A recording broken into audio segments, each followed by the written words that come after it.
जय आदिपदा शक्ति की जय जया மலேசியா திருநாட்டிலே திருங்கானூர் என்னும் சேத்திரத்திலே அருள் பாலிக்கக்கூடிய துர்கா பரமேஸ்வரி லக்ஷ்மி துர்க்கைன்னு இந்த துர்க்கையை சொல்லலாம். சங்கு சக்கரத்தோட 18 கையோட பிரகாசிக்கக்கூடிய துர்க்கை அம்சமாக விளங்கக்கூடிய அந்த ஆலயத்தில் ரொம்ப விசேஷமான துர்க்கை.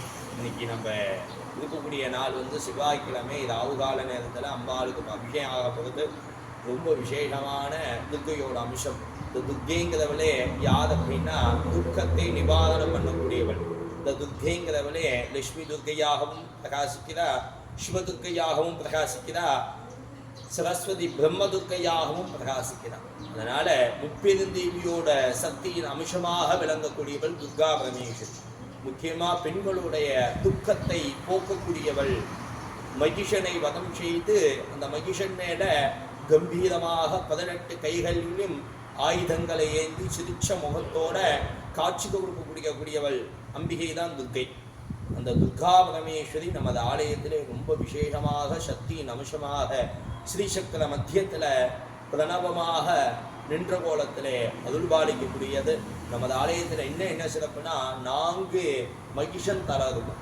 சுத்தின்னு பார்த்தோம்னா 4 மகிஷனோட தலையில நடுவில் பத்ம நிலையில அம்பாள் எழுந்து நின்ற கோலம். அம்பாளை நீங்க பார்த்துக்கிட்டு இருக்கலாம்.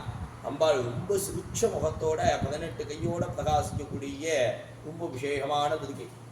லட்சுமி துர்கான்னு பேரு, காளிகா துர்கான்னு பேரு. கையில் ஆயுதங்களே ஏந்திண்டு அந்த மகிஷாசுரனை வதம் பண்ண கோலத்துல அம்பாள் அந்த விஸ்வரூபத்தை காமிக்கிறாளாமா.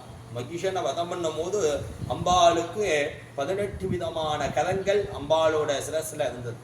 அதே மாரி இந்த மகிஷன் மேல நிற்கக்கூடிய துர்க்கைக்கு 18 கரங்கள் விஸ்வரூப தரிசனம்னு பேரு. அதுல முதல் 2 கரத்துல காக்கக்கூடியதான சங்கு சக்கரத்தை ஏந்திண்டு மகாலட்சுமி அம்சமாக விளங்கக்கூடிய காளிகா துர்கா என்று சொல்லக்கூடிய அம்சத்துல விளங்குதா.